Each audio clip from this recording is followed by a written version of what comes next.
নমস্কাৰ এই মুহূৰ্তত আহি পৰিছে আজিৰ খণ্ডিয়া কেইবাটাও বিগ ব্ৰেকিং নিউজ এনে ধৰণৰ খবৰসমূহ নিতৌ চাবৰ কাৰণে চেনেলটো সাবস্ক্ৰাইব কৰি ভিডিঅ'টোত এটা লাইক কৰি দিব এই মুহূৰ্তত জনাই আছো এটা গুৰুত্বপূৰ্ণ খবৰ ৰাজ্যৰ বিভিন্ন প্ৰান্তত আৰম্ভ হৈছে মুখলধাৰ বৰষুণ আজি দিনৰ পৰা আৰম্ভ হৈছে নেৰানেপেৰা বৃষ্টিপাত ৰাজ্যৰ বিভিন্ন প্ৰান্তত মুখলধাৰ বৰষুণৰ মাজতে কেইবাটাও ডাঙৰ ঘটনা সংঘটিত হৈছে এবাৰ বজ্ৰ পৰি 10 গৰাকীকৈ লোকৰ মৃত্যু হৈছে বতৰে এবাৰ কাল ৰূপ ধাৰণ কৰিছে বজ্ৰ পৰি 10 গৰাকীকৈ লোকৰ মৃত্যু হৈছে শিলাবৃষ্টিৰ মাজতে হোৱা বজ্ৰপাতত প্ৰাণ গৈছে আটাইকেইগৰাকী লোকৰ 10 গৰাকীকৈ লোকৰ মৃত্যু হৈছে গুৱাহাটী মহানগৰীৰ লগতে ৰাজ্যৰ বিভিন্ন প্ৰান্তত মুখলধাৰ বৃষ্টিপাত আৰম্ভ হৈছে কেৱল বৰষুণেই নহয় দুমুহা শিলাবৃষ্টিৰো আৰম্ভ হৈছে ৰাজ্যৰ বিভিন্ন প্ৰান্তত মৰ্মান্তিক ঘটনাৰ পাছতে জনতাক সতৰ্ক হৈ থাকিবৰ কাৰণে আহ্বান জনোৱা হৈছে এগৰাকী দুগৰাকী নহয় 10 গৰাকীকৈ লোকৰ বজ্ৰ পৰি মৃত্যু হৈছে আগন্তুক 3 ঘণ্টা ভয়াবহ হ'ব 12খনকৈ জিলাত বৰষুণ মোবাইল ইতিমধ্যে সতৰ্কবাণী জাৰি কৰিছে বতৰ বিজ্ঞান কেন্দ্ৰই 12খন জিলাত বতৰে 3 ঘণ্টাৰ ভিতৰতে বতৰে কাল ৰূপ ধাৰণ কৰাৰ সম্ভাৱনা আছে আজিৰ খণ্ডিয়াৰ পৰৱৰ্তী খবৰ বিপদত পৰিছে এতিয়া বাংলাদেশ ভাৰতৰ মাজেৰে কৰিব নোৱাৰিব বাংলাদেশে কোনো ধৰণৰ ব্যৱসায় এই মুহূৰ্তত জনাই আছো এটা ব্ৰেকিং নিউজ বাংলাদেশৰ ব্যৱসায় বাণিজ্যত এবাৰ মুখ্যম আঘাত ভাৰতে বন্ধ কৰি দিলে বাংলাদেশৰ ৰপ্তানিৰ সকলো ধৰণৰ পথ এই মুহূৰ্তত এটা ব্ৰেকিং নিউজ যেতিয়াৰে পৰা বাংলাদেশে ভাৰতৰ মাজেৰে কৰিব নোৱাৰিব ব্যৱসায় চীনৰ সৈতে হাত মিলোৱাৰ পৰিণাম ভুগিছে বাংলাদেশ চৰকাৰে চীনৰ সৈতে হাত মিলোৱাৰ পৰিণাম ভুগিছে বাংলাদেশ চৰকাৰে ভাৰতৰ সিদ্ধান্তই ব্যাপক প্ৰভাৱ পেলাব বাংলাদেশৰ বাণিজ্যিক ক্ষেত্ৰত উত্তৰ পূবক লৈ ইউনুস চৰকাৰৰ মন্তব্যৰ পাছতে কঠোৰ হৈ পৰিছে কেন্দ্ৰীয় চৰকাৰ এবাৰ বাংলাদেশৰ ব্যৱসায় বাণিজ্যত মুখ্যম আঘাত আজিৰ খণ্ডিয়াৰ পৰৱৰ্তী ব্ৰেকিং নিউজ হৈছে এবাৰ বিধায়ক অখিল গগৈ খৰব হৈ পৰিছে এখন জনসভা সম্বোধন কৰি অখিল গগৈয়ে বিজেপি চৰকাৰক টাৰ্গেট কৰি কেতবোৰ বিস্ফোৰক মন্তব্য কৰিছে অখিল গগৈয়ে কয় যে 2026ত বিজেপি আৰু এআইইউডিএফক ব্ৰহ্মপুত্ৰত দলিয়াই পেলাম কেৱল কিমানেই নহয় 10 বছৰ সময় দিয়ক অসমখনে খলনি কৰি দিব অখিল গগৈয়ে কি মন্তব্য কৰিছে অখিল গগৈৰ তৰফৰ পৰা জনোৱাৰ চেষ্টা কৰিছো এটা বিশেষ পলিটিক্যাল ব্ৰেকিং নিউজ জনোৱাৰ চেষ্টা কৰিছো 2026ত বিজেপি আৰু এআইইউডিএফক ব্ৰহ্মপুত্ৰত দলিয়াই দিয়াৰ হুংকাৰ দিছে বিধায়ক অখিল গগৈয়ে 2026 চনতেই অসমৰ ৰাজনীতিৰ পৰা বিজেপি আৰু এআইইউডিএফক বিদায় দিয়া হ'ব আন্তৰ্জাতিক শক্তিক আঁতৰাই ধৰ্মনিৰপেক্ষ চৰকাৰ প্ৰতিষ্ঠা কৰাৰ কথা ঘোষণা কৰিছে এবাৰ অখিল গগৈয়ে অসমত আৰু হিন্দু মুছলমানৰ ৰাজনীতি কৰিবলৈ দিয়া নহব বুলিও মন্তব্য কৰিছে অখিল গগৈয়ে তৰফৰ পৰা কোৱা হৈছে 10 বছৰ সময় দিলেই গোটেই অসমখনক খলনি কৰি পেলাব 10 বছৰ সময় দিব লাগিব বা 10টা বছৰত 5টা কাম কৰি আমূল পৰিৱৰ্তন কৰিব অখিল গগৈয়ে প্ৰথম ঘোষণা কৰিছে কৃষি ভূমিত উপযুক্ত পানী আৰু বীজ দিয়া হ'ব কেৱল কিমানেই নহয় বছৰত 3বাৰকৈ খেতি কৰিবলৈ ৰাইজক উপযুক্ত সুবিধাও দিয়া হ'ব বুলি মন্তব্য কৰিছে অখিল গগৈয়ে অখিল গগৈৰ তৰফৰ পৰা কোৱা হৈছে যে খেতিয়কৰ উৎপাদিত সামগ্ৰী 3 গুণ অধিক দাম দিয়া হ'ব যি শস্য উৎপাদন কৰিব কৃষকসকলে তাৰ 3 গুণ মূল্য দিয়া হ'ব বুলি ঘোষণা কৰিছে অখিল গগৈয়ে ইয়াৰ দ্বাৰা ৰাজ্যৰ প্ৰতিজন খেতিয়কেই ধনী হ'ব বুলিতো মন্তব্য কৰিছে অসমত সকলো মানুহকে ধনী কৰি দিয়াৰ আশ্বাস দিছে অখিল গগৈয়ে অসমৰ প্ৰতিখন গাঁৱতে ক্ষুদ্ৰ উদ্যোগ স্থাপন কৰিম বুলি মন্তব্য অখিল গগৈ অসমখনক এক পৰ্যটন ৰাজ্য হিচাপে গঢ়ি তুলিম বুলি মন্তব্য কৰিছে মন্দিয়াত বিধায়ক অখিল গগৈ এইদৰে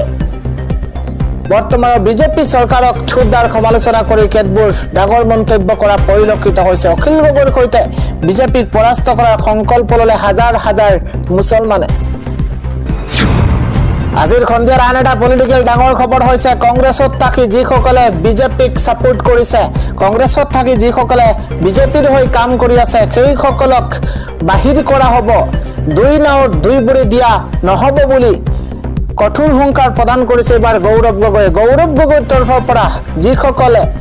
কংগ্ৰেছত থাকি বিজেপিৰ হৈ কাম কৰা মানুহসকলক টাৰ্গেট কৰি কি মন্তব্য কৰা হৈছে জনোৱাৰ চেষ্টা কৰিছো এটা বিশেষ খবৰ কংগ্ৰেছত থাকি বিজেপিৰ হৈ কাম নকৰিব বিজেপিৰ কাম নকৰিব কংগ্ৰেছত থাকি যিসকলে বিজেপিৰ হৈ কাম কৰি আছে সেই সকলক বাহিৰ কৰি দিয়াৰ হুংকাৰ এবাৰ গৌৰৱ গগৈ কিমানে নহয় কংগ্ৰেছত থাকি বিজেপিৰ হৈ কাম কৰা একাংশ কংগ্ৰেছী নেতা কৰ্মী আছে যিসকলে দুই নাৱত দুঠা বৰি দিছে সেই সকলক বাহিৰ কৰি দিয়াৰ হুংকাৰ দিছে গৌৰৱ গগৈয়ে মনৰ ঘাম মাটিত পেলাই কষ্ট কৰা কাৰ্যকৰ্তাক গুৰুত্ব দিয়া দৰকাৰ দলৰ হকে কাম কৰি জেললৈ যোৱা পুলিচৰ লাঠি খোৱা কাৰ্যকৰ্তাক আগলৈ আনিব লাগিব বুলি মন্তব্য কৰিছে গৌৰৱ গগৈয়ে কংগ্ৰেছক কট্টৰ কংগ্ৰেছীৰ প্ৰয়োজন বুলি তেওঁ কয় লগতে কট্টৰ কংগ্ৰেছীক সন্মুখলৈ আনিলেহে নিৰ্বাচনত জয়ী হ'ব পাৰিম এইদৰে ইটোৰ পিছত সিটো মন্তব্য কৰিছে গৌৰৱ গগৈয়ে বিজেপি এটা প্ৰাইভেট লিমিটেড এইদৰে বিজেপিক ক্ষুদ্ৰ সমালোচনা কৰিছে গৌৰৱ গগৈয়ে কিন্তু কংগ্ৰেছে এটা পৰিয়ালৰ দৰে সকলোকে লগত লৈ আগবাঢ়ে বুলি তেওঁ মন্তব্য কৰিছে প্ৰতিগৰাকী মানুহৰ সৈতে আত্মীয়তা বৰ্তাই ৰাখিব লাগে কংগ্ৰেছে জাতীয়তাবাদ আঞ্চলিকতাবাদ লগতে ৰাষ্ট্ৰীয়তাবাদ সকলো লগত লৈ আগবাঢ়ে নিখিল ভাৰত কংগ্ৰেছ কমিটিৰ অধিৱেশনত গৌৰৱ গগৈ এবাৰ উদাত্ত ভাষণ কংগ্ৰেছত থাকি বিজেপিৰ হৈ কাম কৰা সকলক সাৱধান কৰি দিছে এবাৰ গৌৰৱ গগৈয়ে পৰৱৰ্তী ডাঙৰ খবৰ হৈছে প্ৰচণ্ড ধুমুহা আৰু বৰষুণৰ মাজতে ব্ৰহ্মপুত্ৰৰ মাজত আবদ্ধ হৈ পৰিছে এখন যাত্ৰীভৰ্তি নাওৰ মাজত কিদৰে হাহাকাৰ পৰিৱেশৰ সূচনা হৈছে আমি প্ৰতিটো তথ্য জনোৱাৰ চেষ্টা কৰিছো ৰাজ্যত ধুমুহা বৰষুণৰ মাজতেই এবাৰ হাহাকাৰ লাগিছে ব্ৰহ্মপুত্ৰৰ বুকুত ব্ৰহ্মপুত্ৰত আবদ্ধ হৈ পৰিছে শিশু মহিলা সহ শ যাত্ৰী প্ৰচণ্ড ধুমুহাৰ মাজতেই ব্ৰহ্মপুত্ৰৰ বুকুত যাত্ৰীৰ মাজত হাহাকাৰ পৰিৱেশৰ সৃষ্টি হৈছে আবদ্ধ হৈ পৰা নাওখনত নাই পৰ্যাপ্ত পৰিমাণৰ লাইফ জেকেট আৰু তাৰ মাজতেই প্ৰচণ্ড ধুমুহা বৰষুণৰ মাজতে ব্ৰহ্মপুত্ৰৰ বুকুত যাত্ৰীসকলৰ কান্দোনৰ ৰোল দেখিবলৈ পোৱা গৈছে ৰাজ্যত প্ৰচণ্ড ধুমুহা বৰষুণৰ তাণ্ডৱৰ মাজতে হাহাকাৰ অৱস্থাৰ সৃষ্টি হৈছে ব্ৰহ্মপুত্ৰৰ বুকুত পৰৱৰ্তী আন এটা ভাল খবৰ হৈছে আজি আবেদনৰ অন্তিম তাৰিখ যিসকলে দ্বাদশ শ্ৰেণী উত্তীৰ্ণ হৈছে সেইসকলে পাব এতিয়া চাকৰি লাখ লাখ নিবনুৱাৰ বাবে সৰ্ববৃহৎ সুযোগ হায়াৰ ছেকেণ্ডাৰী পাছ কৰি এবাৰ চাকৰি লাভ কৰিব আকৰ্ষণীয় দৰমহাৰ সৈতে পাব এবাৰ চৰকাৰী চাকৰি আজিয়েই আবেদন কৰিব লাগিব আবেদনৰ অন্তিম তাৰিখ আজিয়েই অনলাইনত আবেদনৰ প্ৰক্ৰিয়া আৰম্ভ হৈছিল 12 মাৰ্চৰ পৰা কিন্তু আজি অন্তিম তাৰিখ আবেদনৰ বাবে নথিপত্ৰৰ প্ৰয়োজন আছে দশম আৰু দ্বাদশ শ্ৰেণীৰ মাৰ্কশ্বিট চাৰ্টিফিকেটৰ প্ৰয়োজন হ'ব এখন স্কেন কৰা স্বাক্ষৰৰ প্ৰয়োজন হ'ব পাছপোৰ্ট ফটোৰ লগতে কাষ্ট চাৰ্টিফিকেটৰ প্ৰয়োজন হ'ব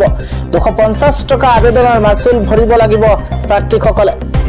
আৰু 45% নম্বৰ লৈ উচ্চতৰ মাধ্যমিক উত্তীৰ্ণ হ'লে চৰকাৰী চাকৰি লাভ কৰিব কিদৰে আবেদন কৰিব এটা বিশেষ ৱেবছাইট মুকলি কৰা হৈছে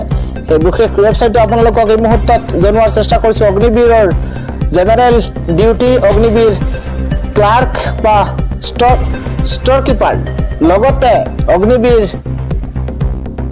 ট্ৰেডছমেন সৈনিক টেকনিক্যাল নাৰ্ছিঙৰ লগতে বহু পদত কৰিব পাৰিব আবেদন প্ৰাৰ্থীসকলে আবেদন কৰাৰ সুযোগ লাভ কৰিব www.joinindianarmy.nic.in এই বিশেষ ৱেবছাইটৰ জৰিয়তে প্ৰাৰ্থীসকলে আজি কৰিব পাৰিব আবেদন